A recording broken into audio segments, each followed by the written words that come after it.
From WHQR Public Media, this is the Newsroom. I'm Ben Schachman. Thanks for joining us for this special election edition. On today's show, a conversation with Rebecca Trammel, a nonprofit founder, community organizer, and advocate for public education funding, who aims to run as an unaffiliated candidate for North Carolina's Senate District 7.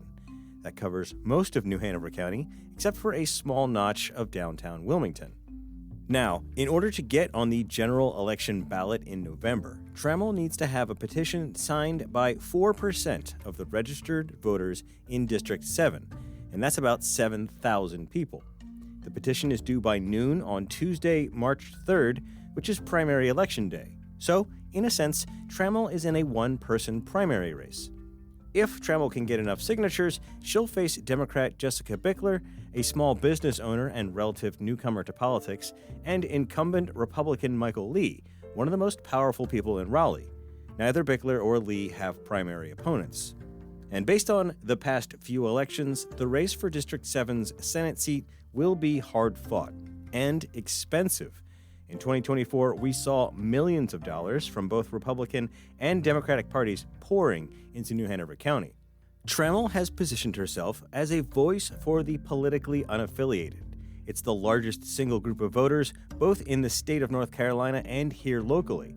It's a group she says has rejected both parties for failing to truly represent them. We sat down with her in the WHQR studios to talk about how her policy positions fit into North Carolina's complicated and sometimes polarizing environment. All right, Rebecca Trammel, thank you very much for being here today. Thanks so much for having me. Okay, so you are hoping to run as an unaffiliated candidate for Senate District 7, which covers most but not all of New Hanover County.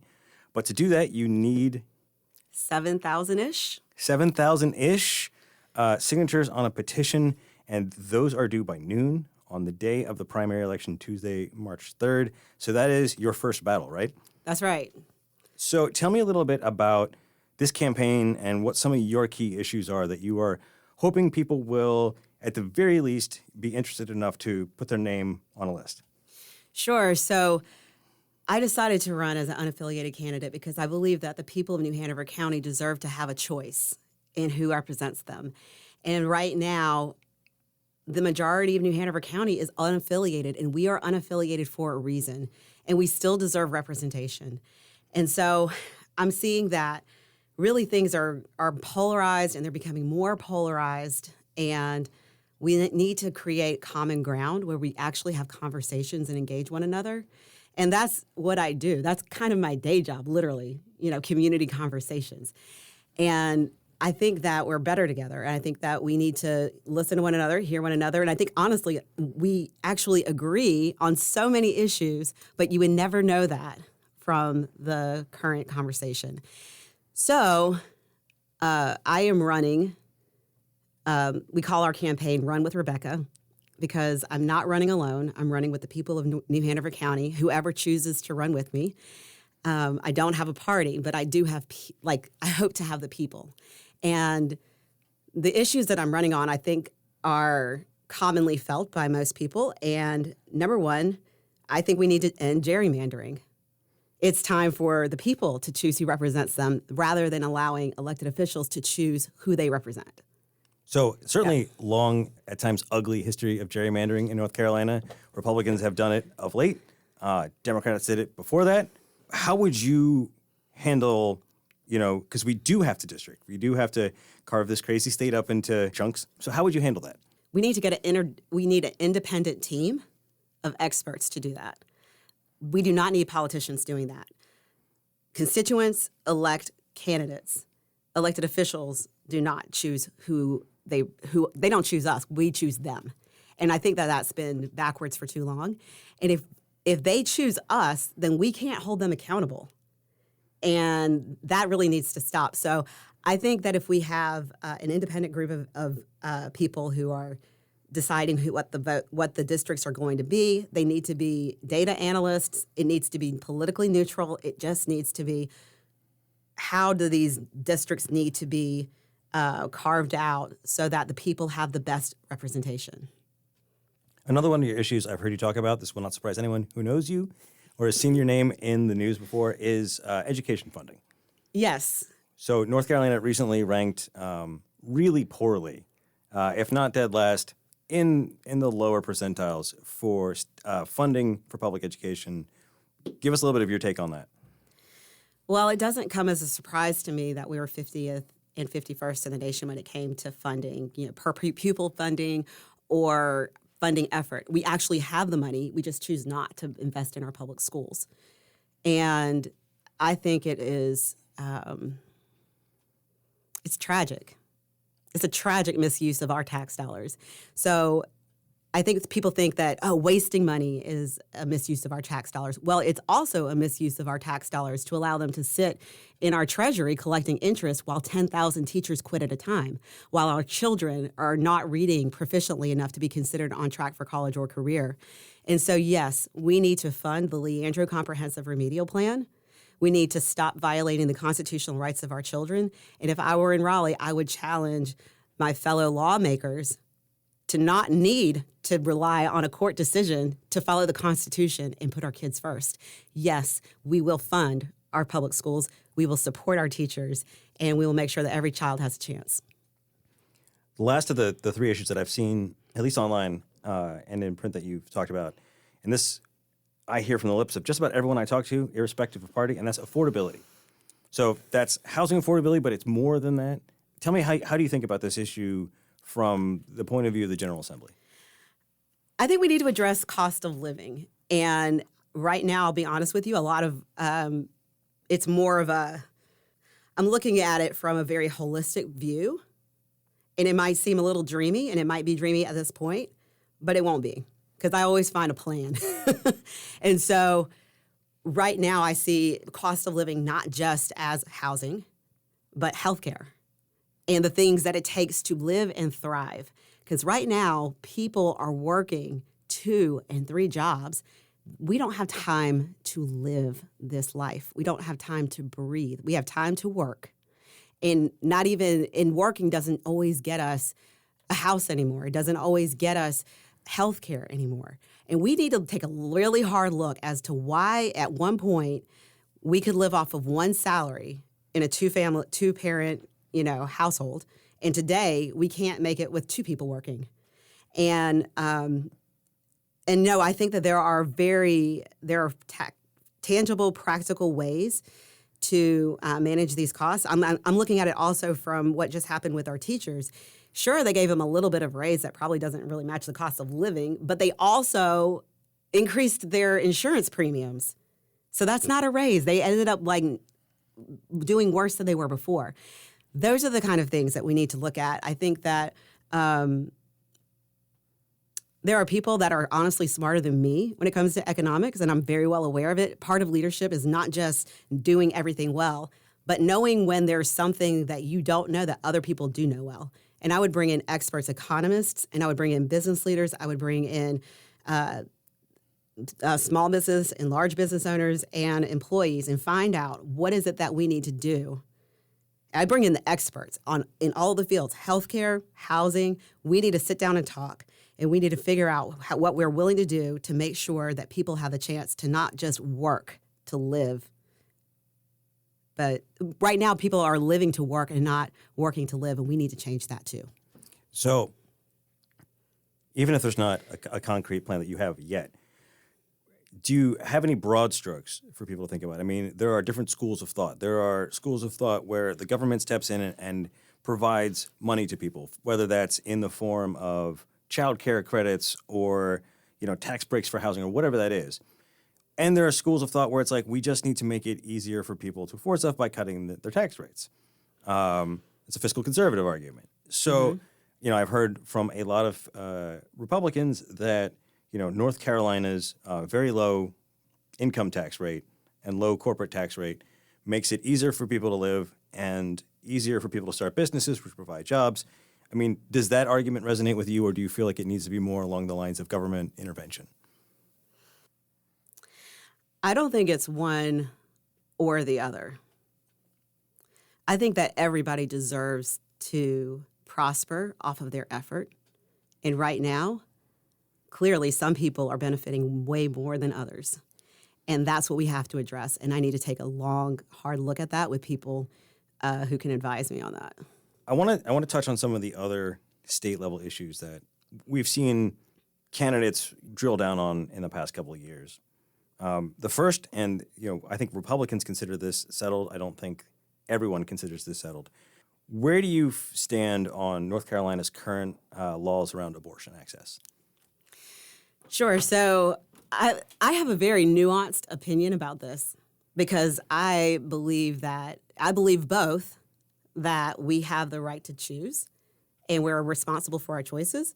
I also believe that life is sacred and it is inherently, it has inherent worth. So I believe that we need to make life a viable option, and right now it's not. I think that the cost of living is one of the reasons why people choose to get abortions. And we need to take a look at that. I think that when we look at countries who have supported families and made it possible for people to feel like they can thrive while they're still having families and having children, we see that abortion rates go down. So why don't we start working towards those interventions? So I think that I say it like this. I'm a person of faith, and I would say that God is pro-choice, choose life, and make life a viable option. And also, we need to make sure that doctors don't feel like they're going to go to jail if they perform an emergency surgery or an emergency procedure to make sure that they're preserving the life of the mother. And it's sad to me to hear that, there are doctors who are like, I don't think I can do that. And I was an EMT. I wouldn't want a woman to wonder if she can get help if she had an ectopic pregnancy or if she had placenta abruptiva and she was at risk. I think that for me, when it comes to the pro-life and pro-choice issue, I was raised in a fairly conservative background. And I always thought that it was just like the worst thing ever to have an abortion. That's what I was raised in. And then I mentored a teen girl who was pregnant, and she had lost her mother the year before, and she was carrying this baby in high school that she got pregnant. She wanted that baby more than anything in this world.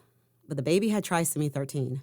And I was there when I saw the ultrasound, and I saw there was no brain there, and I saw the doctor try to gently tell her that this is not a viable pregnancy. And she was so distraught, she just got up from the table and walked out. And I said, I'm going with her. And she said, I don't know what to do, because he had offered a DNC in Chapel Hill. And I told her, I was like, I don't know. I can't make this decision for you. And I was really glad that I can put that in her hands, because she had so much taken away. She needed to have a choice. And she actually chose to carry full term, and the baby was a stillborn baby. And we walked her through that. And at the end of the day, we honored her with the dignity of making that choice. And I just think that we make this a very black and white issue rather than honoring the complexity of it.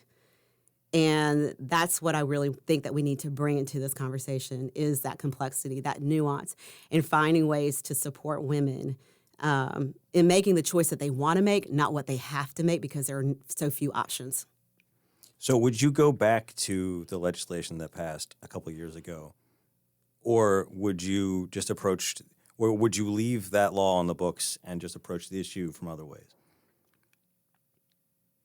In a world where you could say, there's a world in which you could caucus with Democrats and Republicans, and you could pull together a bipartisan team that, could rewrite the law the way you want it, mm-hmm. the way you think is best for New Hanover County. Would you leave the law on the books, or would you change it? Honestly, I have not read that bill completely, and so I will do that, and I'll get back to you. Okay, fair enough. I'll do that. It's a tough topic. That is a tough subject, but I don't think it's an impossible subject, and it's something that I need to have an answer for the people where I stand on it, because when I am asking for signatures, I'm not asking for a vote. I'm asking for people to decide if I'm somebody who they would trust with that responsibility or would like to see more of what I have to say. And I had honestly chose to run about a month ago. And there's a lot that I do need to learn. I've obviously been doing the work for a long time on local issues. People know exactly where I stand on local issues.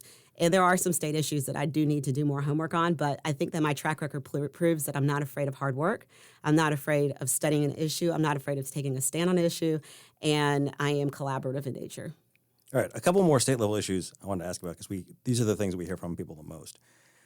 Over the last 2 years, one of the top things has been parental rights legislation. So this covers a lot of things, whether that is, students' use of pronouns in school, or what's in school libraries, or what's in school classrooms.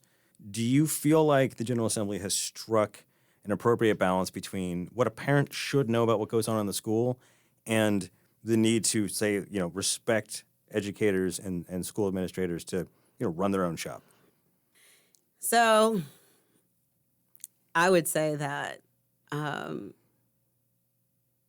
put it to you like this. I went to private school, and my parents paid for private school because they wanted us to have a specific kind of experience. And when I got to, later elementary school, we started going to public schools, and we never tried to control how the state would run their schools. Because if we wanted to do that, we would just stay in private school. So I think that public schools should be public. And there should be, obviously, we should have influence from parents in society because, we elect officials who make rules and all of those kind of things. And we're part of the public, too. It's not just like the state runs the school and we just have to put up with whatever. But I think that we've gone into like a dangerous place where we're allowing people to ban books because they don't like them. Not even that they've read them, they just don't like them, or they don't like what they're talking about. And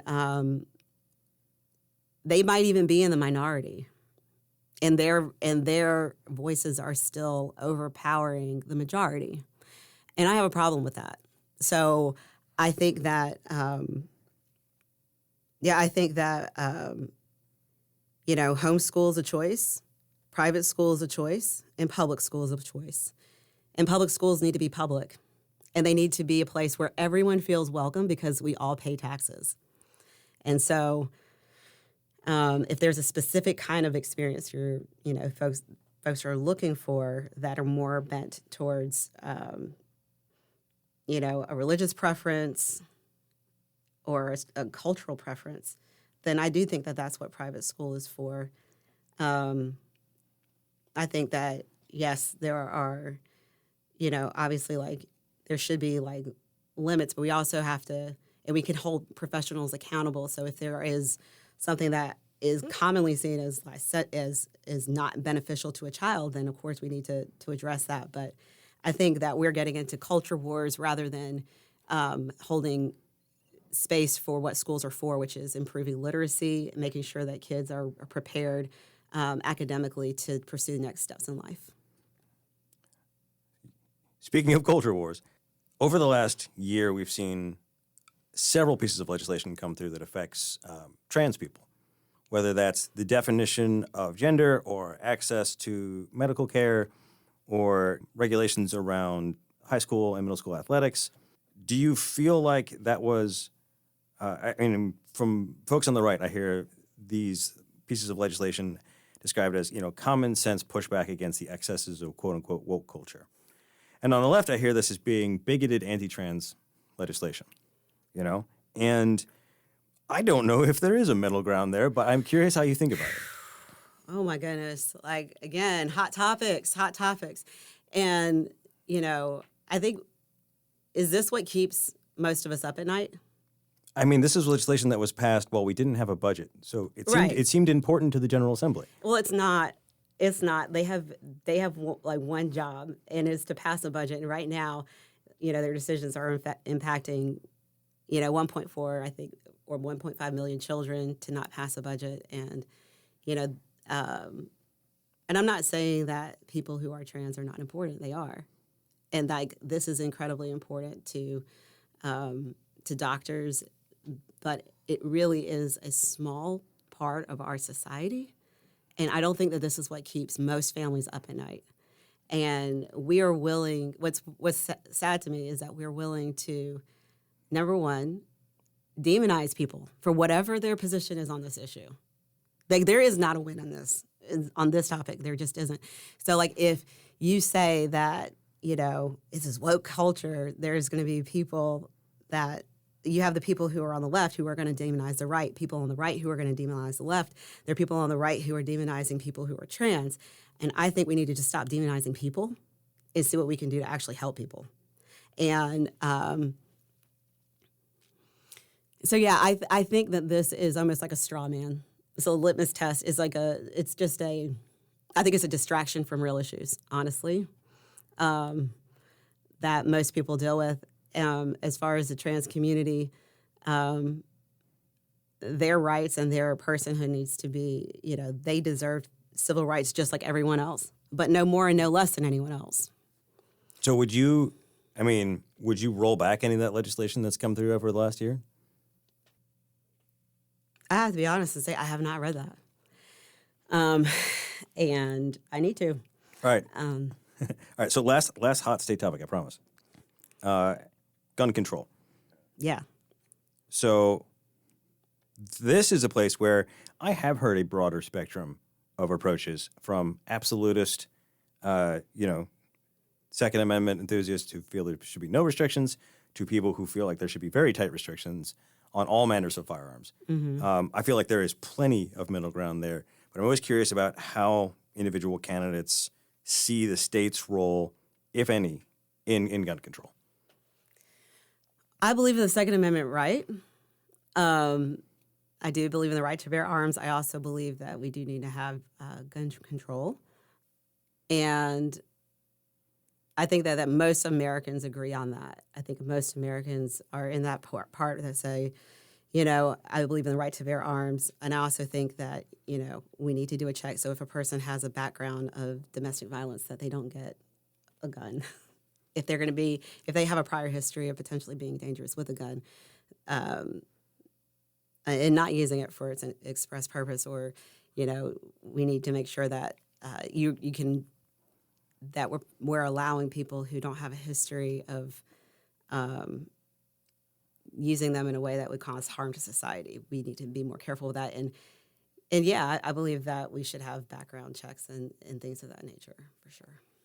All right. So you said at the top, you feel like we agree on more things than maybe that we talk about, than we realize, than shows up in news headlines. Can you tell me a little bit more about that? Like, where do you think the unacknowledged overlap is? Like, where are these topics where you feel like, hey, people I talk to really agree on this? I think people agree on gerrymandering very much. I think that nobody left or right or center thinks it's okay to gerrymander and cheat for seats. I think that people, by and large, believe that every child deserves a chance, and our public schools should be places where we're equipping the next generation to participate in our growing economy. I think that and 80 to 85% of people actually put their kids in public schools, so we're voting with our practice. We believe in public schools. And so I think that there's a lot of consensus there, and I also think there's consensus on gun control. And believe it or not, I think that there are a lot of people who I've talked to when I talk about abortion access. It's a hot topic, but when I talk to my friends who are very, very pro-life, I said, do you understand that this legislation means that if your daughter, God forbid, has an ectopic pregnancy or a pregnancy emergency, that she might not be able to get the care that she needs? She's like, well, I don't mean that. So people don't really know what these bills mean. And that's why I always say, okay, I can't really talk about something until I've actually read the whole legislation and I understand what it means.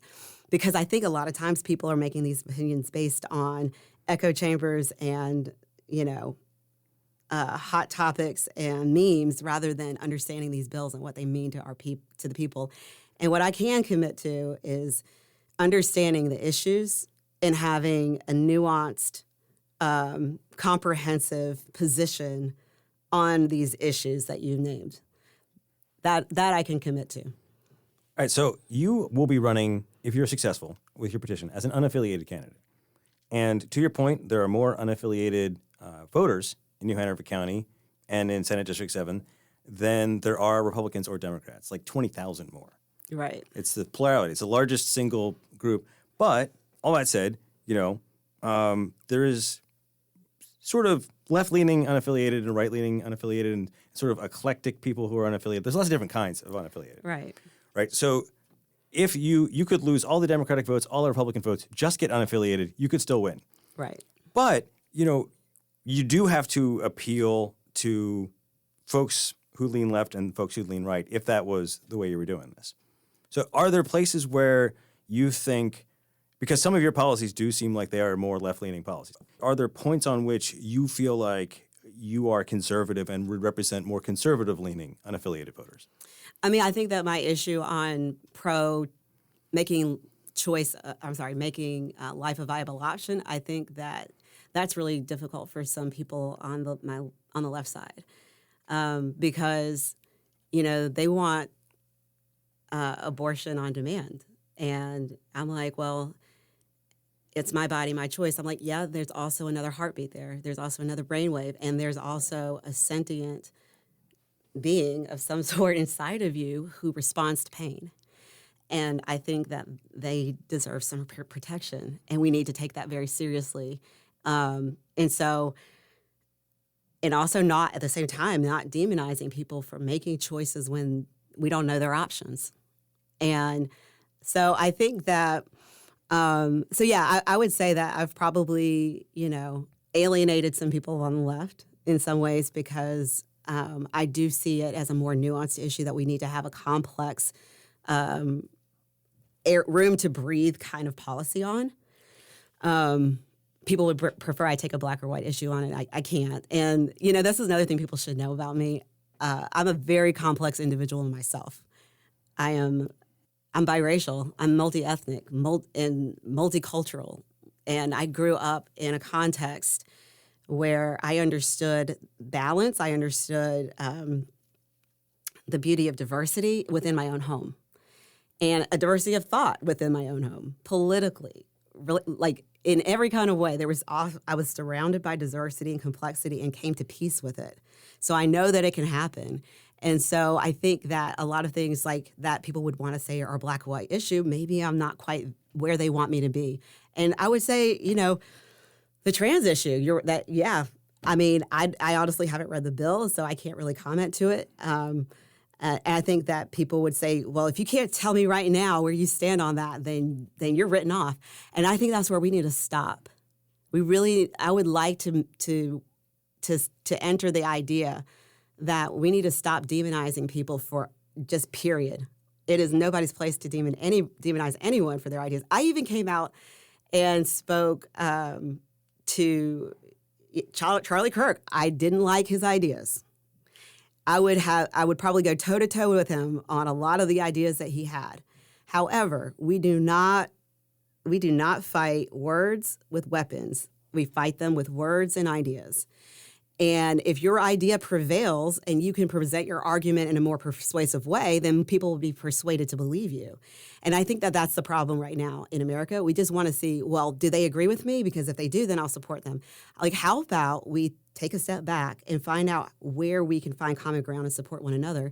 And I think that, with the, for example, with the hot topic of the trans issue, it's like, you have one side that is trying to beat the other side over the head with the Bible, and then you have another side that's saying, if you don't accept me exactly how I am and can do what I want to do, when I want to do it, where I want to do it, then you're bad. So all we're going to get is beating each other over the head, saying you're bad, you're bad, you're bad. And I'm like, well, why can't we find solutions where we all feel respected?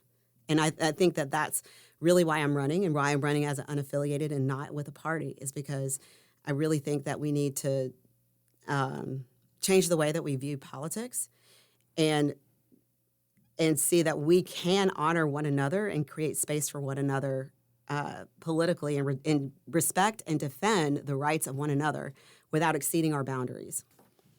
All right, last question, and I've seen this in a couple of posts online. What do you feel about people who think that you are just going to be a spoiler candidate for the Democratic challenger, Jessica Bickler, against Michael Lee? I say leave it up to the people.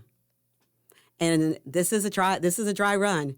If there are 7,000 people who are willing to sign a petition for me to file, then that is a good indication that Wilmington, New Hanover County is ready for something new and would like to see something new. And, I know that there are people who are upset that I'm running, but I think that democracy improves when there are choices. And I'm willing to be a choice. And maybe New Hanover County will say, yeah, she's not our girl. And that's fine. That is fine, because I really don't want to be there and people to say, I want to change her. Let's just get her there and then I can change her. No, I am who I am. You know who I am. And I'm always willing to, have the conversation and evolve. Like, I have evolved in my ideas because I learned more information. But no, I want people to I believe New Hanover County has already let us know that neither party really represents them, and perhaps, maybe, just maybe, I'm the voice they're looking for. And I also see it as in the Jim Crow South in the 30s.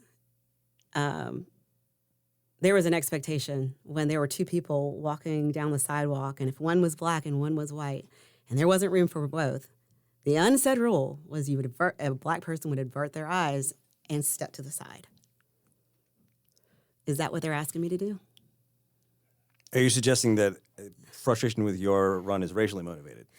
I'm not saying it's racially motivated, but it is, in a sense, it is the same kind of play. It's like an unaffiliated has less of a right to run. You're not playing by the institutional rules.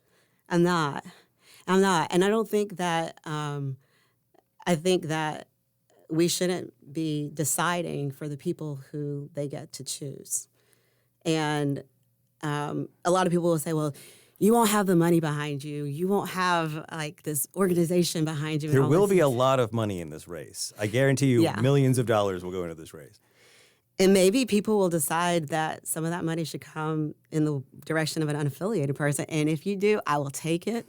You email me at info@runwithrebecca.com. But if, I think we need to also think about how, that's another thing I think should change as well, how we finance politics. Because I don't think that the American vote should be for sale. I think it's already been bought, in fact, by the blood of our soldiers, the sweat of our activists. It's already been paid for. We have a vote. It's how we use it. And I don't think that we should be limiting our choices. I think that we should be advancing policies that improve the lives of everyday people. And if we do, we should let them choose us. I think that's a pretty good place to leave it. But anything else you would want to tell potential petition signers? Please follow me on, follow my website. Come to my website, visit it, engage with us, volunteer with us.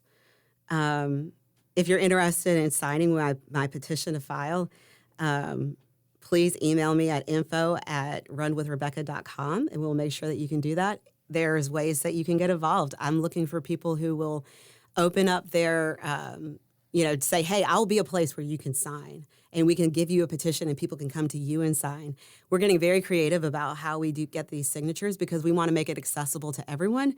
And if you're interested at all in how you can be involved in helping us get these signatures, then please email us and we will get back in touch with you. All right. Rebecca Trammel seeks to run as an unaffiliated candidate for Senate District 7. Rebecca, thank you very much for being here. Thank you so much. All right. Well, that's it for this special elections edition of The Newsroom. Thanks to my guest, Rebecca Trammel, and we'll have more information about her and her campaign on the show page. Thanks also, as always, to WHQR Program Director Ken Campbell. Music for today's show was provided by If These Trees Could Talk and Blue Dot Sessions. If you have questions, comments, concerns, or an idea for a future show, you can email us at newsroom@whqr.org. newsroom.org. I'm Ben Schockman. Thanks for listening, and I hope you'll join us for the next edition of The Newsroom.